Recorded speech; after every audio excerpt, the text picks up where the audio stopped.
A brief review of image description and descriptive transcript.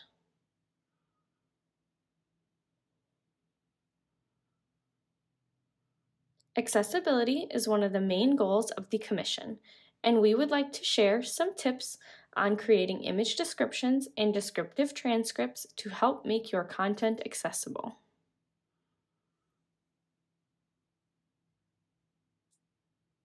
Let's review the differences between the two.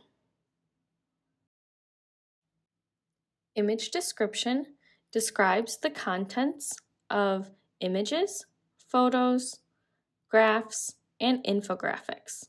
For instance, who is in the picture? What's going on in the picture? These can also double as photo captions to inform viewers of the content inside the photos. Descriptive transcripts are transcripts of not only the dialogue, but also the visual descriptions. Think of it as a captioning transcript with audio description on top. While regular transcripts only convey what is said, descriptive transcript fills it in with more information.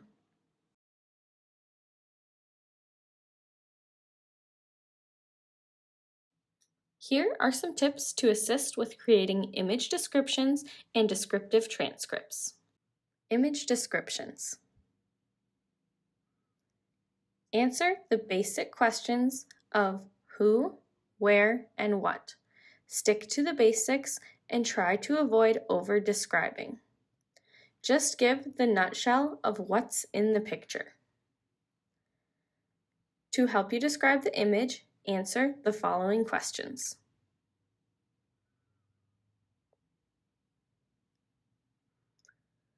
Who is in the photo? Name individuals if possible, or give a brief description if unknown.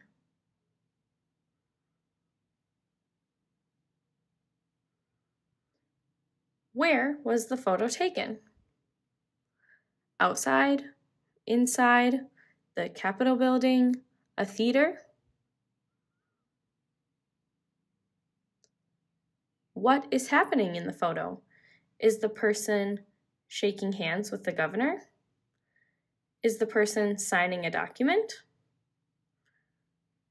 A group of individuals posing for Lobby Day? These questions will help you narrow down information needed for image descriptions.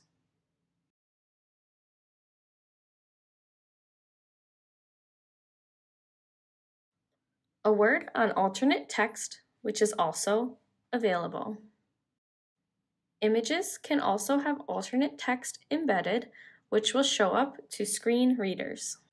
While they are useful, it is good to include image descriptions as well, as they provide more context information and not every person can benefit from screen reader software, so it is good practice to provide both when possible.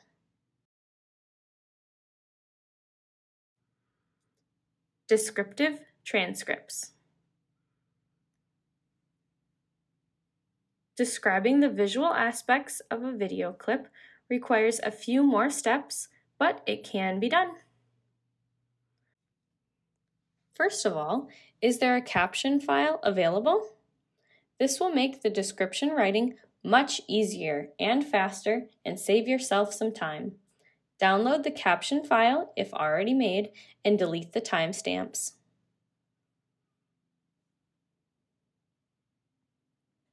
Next, add the visual descriptions in between the dialogue. Not every line will need a description. Starting the description with an overall summary of what is shown in the video, such as Zoom meeting with 20 individuals with their video screens visible. This helps set the context of the video. It is a Zoom meeting. Some items to describe. Changes of scenery.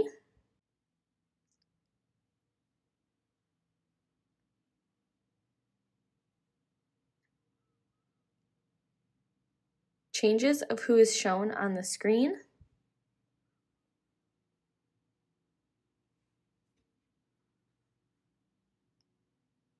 Signed communications that might not show up in the captions.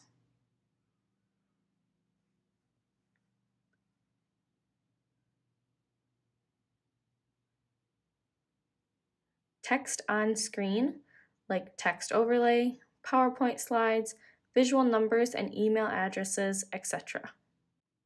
In short, describe the focus point of the video and significant changes to the visual aspect.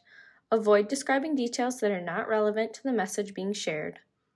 Think of the W questions from image description and apply them here as well.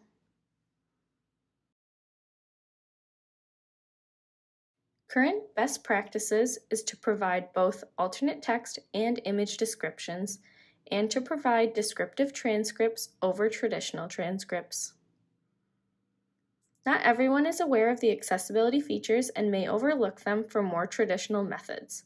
For instance, Facebook has a feature where the poster can edit alternative text, which is only visible to screen readers and when images do not load up correctly. However, many folks still prefer to read the image or video description along with the photos themselves. This is especially true for those with low vision and still benefit from seeing the pictures and videos themselves.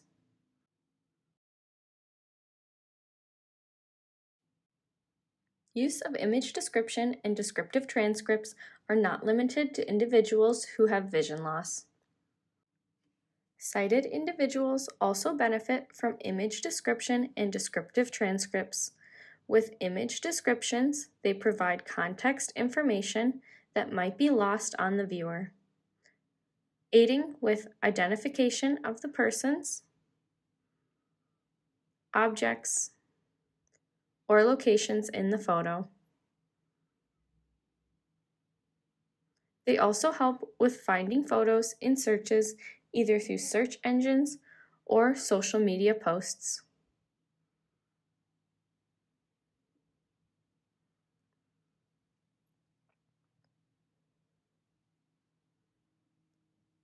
With descriptive transcripts, sometimes folks do not have time to watch the whole video. They can easily read through the transcript quickly. This is also helpful when captions are not available and sound of voices or visuals of signers is not clear enough or cut off. Transcripts help fill in that gap. We hope these tips will help you in creating image descriptions and descriptive transcripts.